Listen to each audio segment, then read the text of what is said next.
Good morning class. Hardeep Chaudhary महाविद्यालय से मैं आज आपके सामने जो हमारा टॉपिक प्रेजेंट करने वाली हूँ मैं वो है हमारा इंटेलिजेंस यानी कि बुद्धि। ठीक है, तो जो इंटेलिजेंस है या बुद्धि है उसको हमने फॉर्मेट तो आपको समझा दिया है। अब हम बात करेंगे उनकी विशेषताओं की। ठीक है, तो जो क्या बोलते हैं, पहले कुछ लाइनों में आप डेफिनेशन नोट डाउन कर लीजिए जो मैं आपको बोल रही हूँ। तो सबसे पहली डेफिनेशन जो हमें लिखनी है वो है किसकी, टर्मन की। ठीक है, हमें किसकी लिखनी है, सबसे पहले टर्मन की डेफिनेशन लिखनी है। ये नोट डाउन कीजिए आप।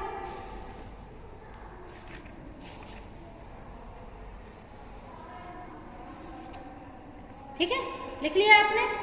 अब आपको क्या लिखना है, लिखिए, बुद्धि हमारी दिन प्रतिदिन की समस्याओं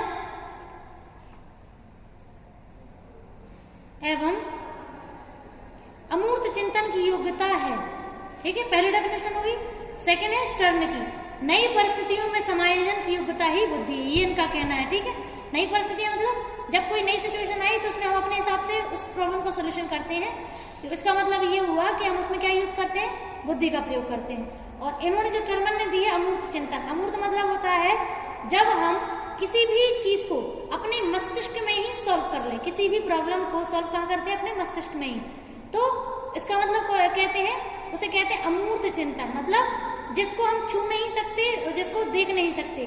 मतलब आपके ब्रेन में जो चीजें चल रही हैं वो आप खोल के थोड़ा ना देख पाओगे, ना उसको छू पाओगे। जैसे मान के चलिए, अगर हमने आपको एक सवाल दिया, बोट मास का नियम उसमें अप्लाई हो रहा है, मैथ का सवाल है। ठीक है, आपको अगर कॉपी की और पेन की जरूरत पड़े उनको सॉल्व करने के लिए, तो इसका मतलब ये है कि आप मूर्त चिंतन का प्रयोग कर रहे हैं। कौन सा, मूर्त, यानी कि आपको कॉपी और पेन की जरूरत है जो कि आप छू और देख सकते हैं।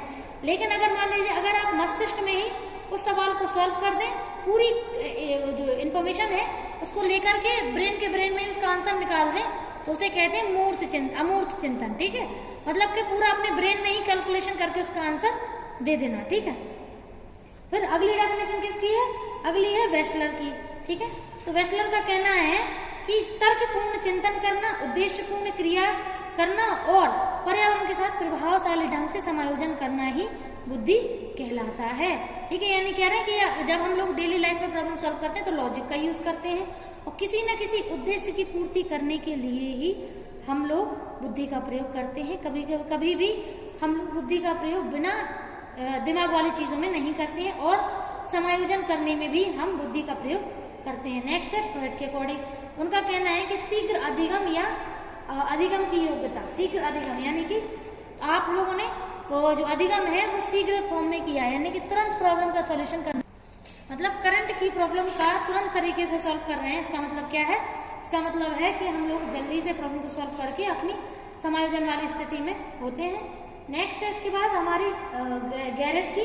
ठीक है, तो गैरेट का कहना है कि अमूर्त चिंतन या बुद्धि क्या होती है, मतलब बुद्धि या फिर हमारी किसी भी समस्या को समाधान करने में जिन चिन्हों का प्रयोग हम करते हैं, साइन और सिंबल का, वो हमारी बुद्धि के द्वारा ही उत्पत्ति होती है उनकी। ठीक है, नेक्स्ट है विशेषताओं की। तो विशेषताओं में हमने दिया छोटे छोटे पॉइंट में है, आपको बड़े बड़े पॉइंट के फॉर्म में काम करना है। ठीक है, तो पहला है इसमें वंशानुक्रम। वंशानुक्रम मतलब पहली विशेषता ही है, तो इसका मतलब ये है कि जो बुद्धि होती है, बुद्धि जन्मजात योग्यता है, ना कि अर्जित।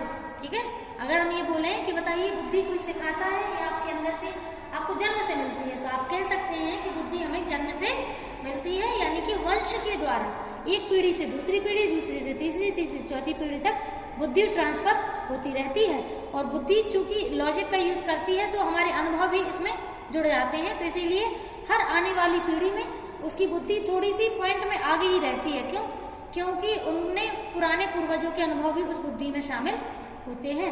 ठीक है, अगला है समूह, यानी कि बुद्धि का प्रयोग विशिष्ट योग्यताओं के समूह है। एक तरीके से बुद्धि केवल बुद्धि नहीं है बेटा, देखो थिंकिंग हो गई, ठीक है, उसमें मोटिवेशन हो गया, ठीक है, लॉजिक हो गया, रीजनिंग हो गई, ठीक है, और क्या बोलते हैं, लर्निंग हो गई, मेमोरी हो गई, ये सब मिला के बुद्धि बनती है। लेकिन बुद्धि को हम अलग से कहें तो सिंपल से कह सकते हैं कि प्रॉब्लम का सोल्यूशन करने में हेल्प करना, उसे हम बुद्धि कहते हैं। ठीक है, ये पॉइंट है। इसके बाद क्या है, इसके बाद है हमारा बुद्धि एक प्रकार की मानसिक योग्यता है। तो मानसिक तो है ही बिल्कुल, बुद्धि को ऐसी तो है नहीं है जो अपन के मतलब बाहरी वातावरण में चलती है, ये तो हमारे मस्तिष्क में चलने वाली क्रिया है। नेक्स्ट है व्यवहारिक जीवन में प्रयोग लाने वाला विचार ही बुद्धि है।